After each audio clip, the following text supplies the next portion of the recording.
Hello guys, today's expression is the term can't be bothered to do something or doing something.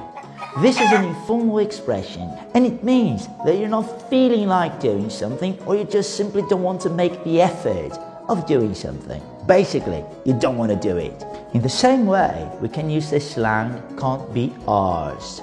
But be careful, this is an informal expression usually used among friends. For example, "Hey Paul, what are you doing next Saturday? Shall we go and watch the parades?"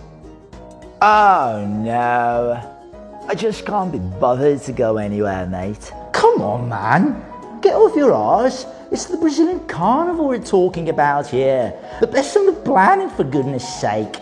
Is it really? Listen, you go and have a nice time, but I just can't be arsed to go anywhere, mate. Plus, I'm going to Thailand next week, innit?